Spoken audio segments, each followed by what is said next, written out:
really excited about getting this game into players' hands and letting them experience this massive world.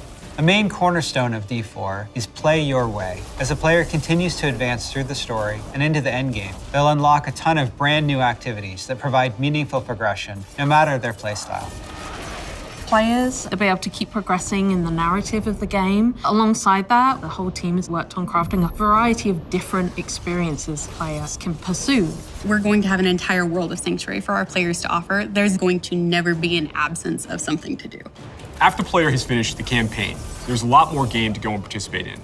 They gain access to a special, what we call capstone dungeon that they have to complete. Once they're able to finish this capstone dungeon, they're going to gain access to the first world tier. As you complete the world tier, it will open up the opportunity for you to go into your next world tier. That involves unlocking powerful loot, new items, and more advantages for your player to have a better opportunity at end game. Whether you're a fan of dungeons, PvP, or just roaming around the world, there's a way to continue your Diablo adventure long after hitting max level. As your character continues to grow in power, you'll start with the skill tree and expand out into the Paragon system. A lot of the choices the players make are grounded on skills themselves and the fantasies associated with those skills. The Paragon board is a place where we're allowed to have a lot more depth, a lot more customization, many more options as you go. You can rotate the board, so you can choose a different path if you're like, I want to do more strength-based things, or I want these particular boons or glyphs. You can chart your path through it, and they're really a way for you to keep expanding your character and making it uniquely yours.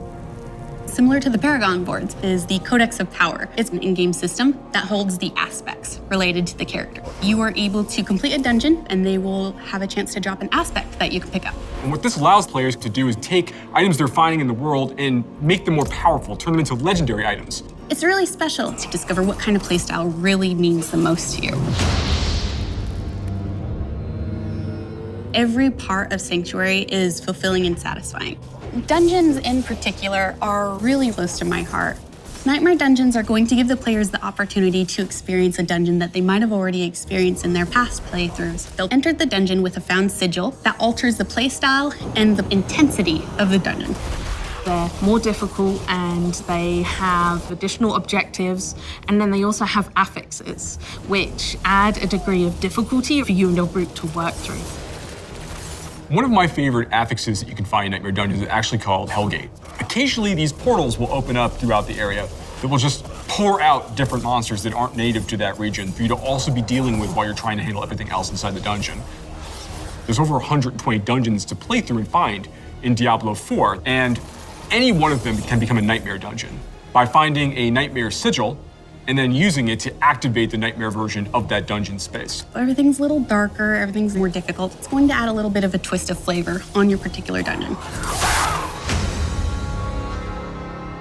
There's some targeted activities in Diablo IV that suit what you're feeling in the mood for. The Forces of Hell are starting to have more influence in certain parts of Sanctuary in the vast interconnected overworld of the experience. And as the players are going into Helltide areas, they're going to find even more powerful monsters. And by killing them, they'll be able to gain these special shards they can take to go and use to purchase these big rewards that are available at these caches that are found littered throughout Helltide areas. The sky darkens and the rivers run red, meteors fall from the sky, and the monsters get harder. We really want to create new experiences for the players. There's one I really like called Whispers of the Dead, which you get from the Tree of Whispers. The Tree of Whispers is grim and a little gruesome, but it's also something mystically haunting and kind of beautiful. The tree has a little bit of a grudge against our players, and it would like for them to go serve its needs. So you're going to go serve these bounties, gather different rewards, different items, and bring them back to the tree in hopes that it can exchange you something really meaningful. Maybe you're going to go to the Fractured Peaks and take out some werewolves that are rampaging in a town. They're contained activities that you can do alone or in a group. We really wanted to create variety for people to be able to spend time where they wanted to in the world. It's very cool the way it's been put together, and I can't wait for people to see it, to be honest. In Diablo IV, we have a focus on the world of Sanctuary. And there are parts of that world that we call the Fields of Hatred, where Lilith's presence in Sanctuary has begun to seep through and manifest these poisonous areas throughout the world. When players go to these regions, they get to engage in player versus player conflict. These offer opportunities for the player to collect shards. But there is a little bit of a catch. In order to get these shards back to town, you will need to purify them.